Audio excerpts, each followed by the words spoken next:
considering Earth's climate has been drastically different at various times in history, well before the modern age. So no matter what we do, in my opinion, cars or no cars, it probably won't change a darn thing, as far as the environment is concerned. Well, at least some of us are trying to save the Earth. The solution is electric cars, right? Yeah, right, totally. Yeah, okay. Many climate activists, such as the ones I mentioned in the EU, hope to replace combustion vehicles with electric ones. Electric cars are the way of the future, right? Wrong. My degree is in STEM, where we studied this and similar topics intensively. So this topic is right up my alley. So here we go. Most of my objections to cars are not addressed by electric cars, or they actually make the problems worse. Let's start with affordability. Electric cars, for now at least, cost far more than a regular gas-powered car. In fact, Teslas are really only feasible if you're in the market for luxury cars. I have heard that they are very nice to drive and I know they look slick. Until models come out that most people can afford, I'm thinking $25,000 or less for a new model, the forced conversion to electric cars will devastate the poor and middle class, only helping those who live a life of comfort. I have in mind the rich liberals and double income no kids across the country who don't have the same grasp of economic reality as the rest of us. Yes, electric car owners don't have to pay for gas and maintenance is cheaper, but they do have to pay for electricity, and the capital costs to buy them are out of reach for most people. Electric cars are the same size as regular cars, so traffic, parking, and infrastructure are exactly the same under electric cars. You will still get stuck in traffic in your Tesla and use up 140 square feet for one parking spot. But at least the handles sink into the car, so maybe there's an extra few square inches. EVs still maintain America's individualist culture and ignore public transit, which moves large volumes of people much more efficiently than individual cars. Most of the investment into green transportation will go into developing electric cars instead of making train and tram networks work. It's a real shame.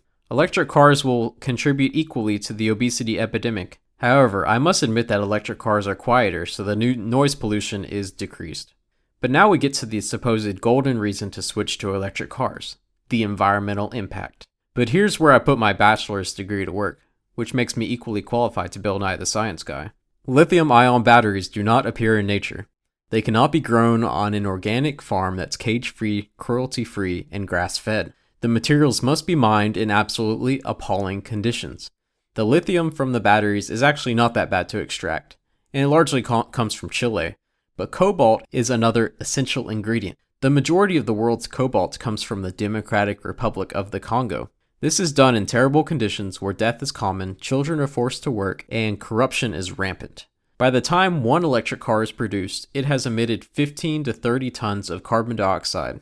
This compares to the average gas-powered car, which produces 10 tons by the time it's ready, instead of 15 to 30. However, I must admit, as the years go by, the carbon footprint of a gas car exceeds an EV due to the former's use of gasoline. On average, an electric car causes 2 tons of CO2 to be emitted annually, and a gas car does 5.2 tons of CO2. This depends heavily on where you live, of course. But still, it is a process which produces a lot of greenhouse gases and damages the environment in the third world. What happens to the batteries once they need to be replaced? Probably have to be buried underground like nuclear waste. Wow. Hey, now, don't hate too much on nuclear waste. It gets buried in very safe, very confined, very isolated places. And those aren't going to fill up anytime soon. It's not like we're running out of places to put nuclear waste. It's not just, oh, let's just throw it right in the ground, right behind Billy's backyard. You know, they do take some precautions. I just want to be fair. I want to make sure we're giving nuclear a fair shake. This is the way of the future. Moving on. It is true that the EV has no dependence on petroleum once it leaves the lot, but it has a dependence on electricity. What happens if your electricity goes out for a few days because of an ice storm? Oops. Where does your electricity come from? This varies by where you live, but some places are almost solely coal or natural gas. If you live in one of these places, you're still using unclean sources of energy to power your commute. Now, I won't be entirely one-sided. Electric cars are, overall, better for the environment than gas cars, and cost less per month. It costs much less to fully charge up your battery than to fill up your gas tank, especially with the current state of things. Reference the linked Engineering Explained video about the costs of both types of vehicles.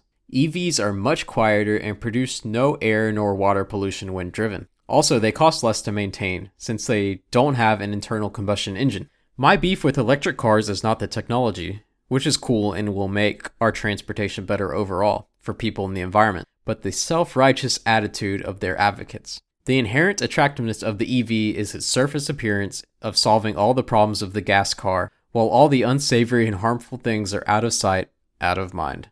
I generally agree with everything Evan just said, but I'll add a few points of my own for the sake of argument. The electric car revolution is in its infancy, but if it keeps going, keeps becoming more efficient, I can envision a utopia, or a dystopia, depending on how you look at it, where all cars in the city are electric and guided by artificial intelligence, either independently in each vehicle or a singular citywide brain like Alexa on steroids, which would cut down on traffic due to human error, reduce pollution, decrease noise, increase overall efficiency, and allow the elites to control that system to revoke your driving privileges if you post something mean on Facebook, just like Black Mirror.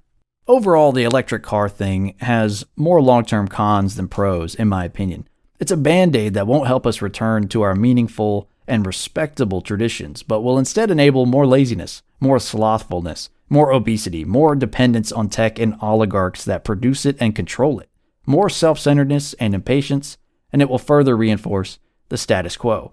Lastly, I'd just like to say that I find it hilarious that these politicians and bureaucrats, globalists, who claim to care so much about the poor in the third world, literally want to force all of us to switch over to technology that isn't ready to handle so many customers, has a fragile and anemic infrastructure, and relies on the abuse of the world's poor to procure the materials required to build it all. Some things just never change. Thanks for listening to the Sons of Antiquity highlight reel. To hear this clip in context and to enjoy our full-length episodes, check out the links in the description or search Sons of Antiquity on YouTube, BitChute, Spotify, or Apple and Google Podcasts.